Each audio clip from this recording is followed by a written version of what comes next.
Hello, അസ്കറാണ്. പിന്നെ നമ്മുടെ Kerala to Nepal solo bike ride കഴിഞ്ഞു തിരിച്ചു നാട്ടിലെത്തിയിരിക്കുകയാണ്. അപ്പോൾ സന്തോഷം, യാത്രയൊക്കെ അടിപൊളിയായിരുന്നു.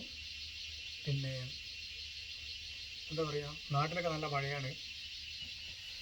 അതുപോലെ തന്നെ ഈ യാത്രയിൽ നമുക്ക് കൂടുതൽ ഇന്ത്യൻ സംസ്ഥാനങ്ങളൊക്കെ പോകാൻ പറ്റി. നേപ്പാൾ, കാത്മണ്ഡൊക്കെ പോയി.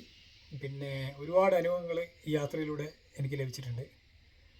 പിന്നെ അതുപോലെ തന്നെ നമ്മൾ കഴിഞ്ഞ യാത്ര കാശ്മീർ യാത്രയായിരുന്നു 2021. അപ്പോൾ ആ യാത്രയിലും ഈ യാത്രയിലും കൂടി സംസ്ഥാനങ്ങൾ ടോട്ടലി 20 സംസ്ഥാനങ്ങൾ, ഇന്ത്യൻ സംസ്ഥാനങ്ങൾ പോയിട്ടാണ്. കേരളം ഉൾപ്പെടെ 20 സംസ്ഥാനങ്ങൾ ഇന്ത്യയിൽ പോയി. അപ്പോൾ എന്താ പറയുക, സന്തോഷം. പിന്നെ പല ആളുകളും എന്നോട് ചോദിച്ചിരുന്നു, പിന്നെ ഞാൻ 2019 FB പോസ്റ്റ് ഇട്ടിരുന്നു. ഞാൻ 2025 Kerala to Kashmir bike ride ചെയ്യും, അതുപോലെ തന്നെ നമ്മുടെ നാട്ടിൽ നിന്ന് വേറെ രാജ്യത്തേക്ക് ബൈക്ക് കൊണ്ട് പോകുന്നൊരു പോസ്റ്റ് ഇട്ടിരുന്നു, FB പോസ്റ്റ്. അതിനെക്കുറിച്ചൊന്ന് പറയണം. അപ്പോൾ ഈ ആഗ്രഹങ്ങളിലേക്ക് എങ്ങനെ എത്തുന്നത്, ഒറ്റയ്ക്ക് യാത്ര ചെയ്യാൻ പേടിയൊന്നുമില്ലേ, പിന്നെ മറ്റുള്ളവരെ ആക്രമിക്കില്ലേ, മടുപ്പില്ല എന്നൊക്കെ പലരും ചോദിച്ചിരുന്നു. പിന്നെ എൻ്റെ യാത്രയെക്കുറിച്ച്, എന്നെക്കുറിച്ച് എന്താ പറയുക, എന്നെ സംബന്ധിച്ച് ഞാൻ സോളോ ബൈക്ക് റൈഡറാണ്. അപ്പോൾ എനിക്ക് സോളോ റൈഡ് ചെയ്യാനാണ് ഇഷ്ടം. കാരണം ഈ നമ്മൾ ഇടയ്ക്കൊക്കെ സെൽഫായിട്ട് നമ്മൾ ജീവിക്കണം, നമ്മൾ യാത്ര ചെയ്യണം. കാരണം നമ്മൾ സെൽഫായിട്ട് യാത്ര ചെയ്യുമ്പോൾ നമ്മൾ ആരാണെന്ന് തിരിച്ചറിയും. അതുമാത്രമല്ല, നമുക്ക് മറ്റുള്ള സഹജീവികളോടും മറ്റുള്ള ആളുകളോടൊക്കെ അവരുടെ പ്രശ്നങ്ങളിലേക്ക് നമുക്ക് കൂടുതൽ ഇറങ്ങിച്ചെല്ലാൻ പറ്റും. പിന്നെ രണ്ടാമത്തെ കാര്യം എന്ന് പറഞ്ഞാൽ, നമ്മളെന്തിനാണ് പേടിക്കുന്നത്, നമ്മൾ യാത്ര എന്ന് പറഞ്ഞാൽ, ഇപ്പം എന്നെ സംബന്ധിച്ചിട്ട് എനിക്ക് സോളോ ഭയങ്കര ഇഷ്ടമുള്ളൊരു വ്യക്തിയാണ്, ഞാൻ പറഞ്ഞല്ലോ. അപ്പോൾ അതിലൂടെ ഞാൻ വളരെ ഹാപ്പിയാണ്. എൻ്റെ ബഡ്ജറ്റിനെ കുറിച്ച് പറയുകയാണെങ്കിൽ, എനിക്ക് യാത്രയിൽ 77,000 രൂപ ചിലവ് വന്നിട്ടുണ്ട് ഈ Kerala to Nepal solo bike റൈഡിൽ. അപ്പോൾ അതിലെൻ്റെ വണ്ടീൻ്റെ കാര്യങ്ങളും എൻ്റെ കാര്യങ്ങളെല്ലാം ഉൾപ്പെടെയാണ് കേട്ടോ. 77,000 രൂപ ചിലവ് വന്നിട്ടുണ്ട്. കഴിഞ്ഞ കാശ്മീർ യാത്രയും ഈ യാത്രയും കൂടി 1.5 ലക്ഷം രൂപ എനിക്ക് ചിലവ് വന്നിട്ടുണ്ട് ടോട്ടലി. അപ്പോൾ ഇത്രയും പൈസക്ക് ആവുമെന്ന്, അല്ലെങ്കിൽ ഇത്ര പൈസ ആവുള്ളൂ എന്നൊക്കെ പല അഭിപ്രായം ഉണ്ടായിരിക്കാം. പക്ഷേ ഓരോ ആളുകൾക്കും ഓരോ തരത്തിലാണ് ചിലവ് കേട്ടോ. എന്നെ സംബന്ധിച്ചിട്ട് ഞാൻ ഭയങ്കര റിച്ചായിട്ട് പോയിട്ടൊന്നുമില്ല. ഞാനിപ്പോൾ കുറേ സ്ഥലത്തൊക്കെ ടെൻ്റ് അടിച്ചിട്ടുണ്ട്, അങ്ങനെയൊക്കെ ചെയ്തിട്ടുണ്ട്.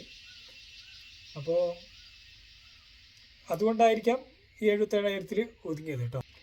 പിന്നെ നേപ്പാൾ പ്രധാനപ്പെട്ട സ്ഥലം ഞാൻ പറഞ്ഞത് കാത്മണ്ഡു മെയിൻ സ്ഥലമാണ്. പിന്നെ നല്ല അടിപൊളി സ്ഥലമാണ്. നമ്മളെ യോധ സിനിമ ഷൂട്ട് ചെയ്ത സ്ഥലമൊക്കെയാണ്. ഞാൻ വീഡിയോ ഇട്ടിട്ടുണ്ടല്ലോ, നിങ്ങൾ കണ്ടിട്ടുണ്ടാകും. അതുപോലെ തന്നെ ഓഫ് റോഡുകൾ നിറഞ്ഞ പാതകളാണ്. ശരിക്കും നേപ്പാളിൻ്റെ ക്ലൈമറ്റ് തന്നെ നമ്മുടെ വയനാടിൻ്റെയൊക്കെ കാലാവസ്ഥേൻ്റെ ഏതാണ്ട് ആ ഒരു ഷേപ്പാണ് കേട്ടോ. പക്ഷേ നേപ്പാളിലെ വലിയ മൗണ്ടൻസാണ്, വലിയ പർവ്വതങ്ങളാണ്. പിന്നെ വയനാട്ടിൽ അത്ര വലിയ പർവ്വതമൊന്നും ഇല്ലെങ്കിലും വയനാടിൻ്റെയൊക്കെ ഒരു കാലാവസ്ഥ തന്നെ കേട്ടോ, ഏതാണ്ട് വയനാടിൻ്റെ ഊട്ടിയിലൊക്കെ ഒരു കാലാവസ്ഥ തന്നെ. എന്നാൽ കുഴപ്പമില്ല, യാത്രയ്ക്ക് അടിപൊളിയായിരുന്നു. പിന്നെ അതുപോലെ തന്നെ ഈ യാത്രയിൽ ഒരുപാട് ദുരിതം അനുഭവിക്കുന്ന ആളുകളെ കാണാൻ സാധിച്ചു. ഇപ്പോൾ ബീഹാറിലൊക്കെ, നേപ്പാൾ ബോർഡറിലൊക്കെ ഒരുപാട് ആളുകൾ, പാവപ്പെട്ട ആളുകളൊക്കെ കാണാൻ സാധിച്ചു. ചെറിയ കുട്ടികളൊക്കെ കാണാൻ സാധിച്ചു. ചെറിയ ചെറിയ കുട്ടികളൊക്കെ ജോലി ചെയ്യുന്നതൊക്കെ കാണാൻ സാധിച്ചു. അപ്പോൾ ചുരുക്കി പറഞ്ഞാൽ ഒരു നൊമ്പരവും ഒരു സന്തോഷവും കൂടിയുള്ളൊരു യാത്രയായിരുന്നു. ഏതായാലും അടിപൊളിയായി. പിന്നെ വേറെന്താ പറയുക, അപ്പോൾ ഞാൻ എൻ്റെ യാത്രകൾ അവസാനിച്ചിട്ടില്ല, ഇനിയും യാത്രകൾ തുടർന്നുകൊടുക്കും. ഇപ്പോൾ ഈ 2 യാത്ര പോയി, ബാക്കിയുള്ള 8 സംസ്ഥാനം കൂടി പോകണം എന്നൊക്കെ ആഗ്രഹമുണ്ട്. എൻ്റെ 2019 FB പോസ്റ്റിനെ പറ്റി പറയുകയാണെങ്കിൽ, ഞാൻ 2019 ഈ പോസ്റ്റ് ഇടുമ്പോൾ ഞാൻ വന്നിട്ടില്ല കേരളത്തിൽ നിന്ന് കാശ്മീർ വരെ ഒറ്റയ്ക്ക് ബൈക്കിൽ പോകും. അതുപോലെ വേറെ രാജ്യത്തേക്ക് വണ്ടി കയറ്റുന്നു 2025 വേറെ രാജ്യത്തേക്ക് വണ്ടി കയറ്റുന്ന ഞാൻ പോസ്റ്റ് ഇട്ടല്ലോ. അപ്പോൾ ഞാൻ ആ പോസ്റ്റ് തന്നെ ഇടുമ്പോൾ എൻ്റെ മനസ്സിലുണ്ടായിരുന്നത്, ഈ 2025 ഈ യാത്രകളൊക്കെ എനിക്ക് പൂർത്തിയാക്കാൻ പറ്റുന്നുള്ളൊരു വിശ്വാസം ഉണ്ടായിരുന്നു. അപ്പോൾ ആ വിശ്വാസത്തിൻ്റെ പുറത്താണ് ഞാൻ ആ പോസ്റ്റ് ഇട്ടത്. അത് എൻ്റെ ഉള്ളിൽ തന്നെ ഉണ്ടായിരുന്നു. പിന്നെ കൊറോണ വന്ന സമയത്തൊക്കെ എന്തായാലും പിന്നെ ഞാനിങ്ങനെ ചിന്തിച്ചിട്ടുണ്ടായിരുന്നു, ഈ യാത്രയൊക്കെ നടക്കുമോ. കാരണം കോവിഡ് വന്ന് 2-3 വർഷം എൻ്റെ ഇത് ലോക്കായല്ലോ. 1 വർഷം മുഴുവനായിട്ട് ലോക്കായി. പിന്നെയുള്ള വർഷങ്ങളിൽ നിയന്ത്രണങ്ങളൊക്കെ വന്നു. അപ്പോൾ ഈ യാത്ര പോകുമെന്നുള്ളൊരു അനിശ്ചിതത്വം വരെ എൻ്റെ മനസ്സിൽ വന്നിരുന്നു. നമ്മളുടെ വിശ്വാസം നമ്മളെപ്പോഴും കൊടുക്കണം. അപ്പോൾ നേപ്പാൾ യാത്രയ്ക്ക് ഞാൻ ആ ഒരു വിശ്വാസം കൊടുത്തു. എനിക്ക് പോയി വരാൻ സാധിക്കും. കാരണം വേറെ രാജ്യത്തേക്കാണ്. പിന്നെ അതിൻ്റേതായിട്ടുള്ള എന്താ പറയുക, പരിമിതികളൊക്കെ ഉണ്ട്. കാരണം വേറെ രാജ്യത്തേക്ക് വരുമ്പോൾ അവിടുത്തെ കറൻസി മാറ്റുണ്ടാവും, അവിടുത്തെ ക്ലൈമറ്റ്, അവിടുത്തെ ഫുഡ് എല്ലാം നമ്മളെ സംബന്ധിച്ച് നമ്മൾ വേറെ രാജ്യക്കാരനാണ്. അപ്പോൾ നമ്മൾ വണ്ടി എടുത്താണ് പോകുന്നത്. അപ്പോൾ അതിൻ്റെ ഒരു പരിമിതി ഉണ്ടാവും. പക്ഷേ ആ പരിമിതികളൊക്കെ ഞാൻ എന്ത് ചെയ്ത് എന്നിലേക്ക് ആവാഹിച്ചു വെച്ചാൽ ഞാൻ അതിനോടൊക്കെ പൊരുത്തപ്പെട്ടു കേട്ടോ. അപ്പോൾ എന്തായാലും യാത്ര കഴിഞ്ഞ് തിരിച്ചെത്തിയതിൽ സന്തോഷം. പിന്നെ അതുപോലെ തന്നെ എന്നെ ഇഷ്ടപ്പെടുന്ന ഒരുപാട് ആളുകളുണ്ട്. ഫേസ്ബുക്കിലാണ് എനിക്ക് ഏറ്റവും കൂടുതൽ സപ്പോർട്ട് ചെയ്യുന്നത്. ഞാൻ നേരിട്ട് ഇതുവരെ കണ്ടിട്ടില്ലാത്ത, എന്നെ അറിയാത്ത ഒരുപാട് ആളുകൾ അവർ എനിക്ക് ഭയങ്കര സപ്പോർട്ടായിരുന്നു. ഞാനെപ്പോൾ അവരുടെ കമൻറ്റും ലൈക്കൊക്കെ നോക്കാറുണ്ട്, ആരൊക്കെ ലൈക്ക് അടിച്ചു, ആരൊക്കെ കമൻറ്റ് ചെയ്തു. കാരണം നമ്മളെ സപ്പോർട്ട് ചെയ്യുന്നവരെ നമ്മൾ നോക്കണമല്ലോ. അപ്പോൾ കുറേ ആളുകൾക്കൊക്കെ ഞാൻ മെസ്സേജ് അയക്കുന്നുണ്ട്. അതുപോലെ നിങ്ങളും എന്നെ ഇഷ്ടപ്പെടുന്ന ആളുകൾക്ക് എനിക്ക് മെസ്സേജ് അയക്കും കേട്ടോ, എന്നാലും നമുക്കറിയാൻ പറ്റുള്ളൂ. അതുപോലെ യൂട്യൂബിൽ, പിന്നെ അതിന് പുറമെ എൻ്റെ നാട്ടിലെ APJ ഗ്രന്ഥശാല, അവരെനിക്ക് ഫ്ലാഗ് ഓഫ് ചെയ്തു, നല്ല സപ്പോർട്ടായിരുന്നു. അതുപോലെ കഴിഞ്ഞ വർഷം അവർ ഫസ്റ്റ് സ്വീകരണം തന്നു, അവരോട് പ്രത്യേകം നന്ദി അറിയിക്കുന്നു. എല്ലാവരോടും ഒന്നിനൊന്ന് നന്ദി അറിയിക്കുന്നു കേട്ടോ, എല്ലാവരോടും നന്ദിയുണ്ട്. പിന്നെ അതുപോലെ നമ്മളെ വണ്ടി, എൻ്റെ വണ്ടി അടിപൊളിയായിരുന്നു. ആ വണ്ടി ഇത്ര സ്ഥലങ്ങളിലൊക്കെ പോയി വന്നല്ലോ. അപ്പോൾ അത് ആ വണ്ടീൻ്റെ ഒരു ഇതാണ് കേട്ടോ. ആ വണ്ടിക്ക് ഞാൻ കൊടുത്തൊരു വിശ്വാസമാണ്. എനിക്ക് ഉറപ്പായിരുന്നു ആ വണ്ടി കൊണ്ട് എനിക്ക് പോകാൻ പറ്റുന്നത്.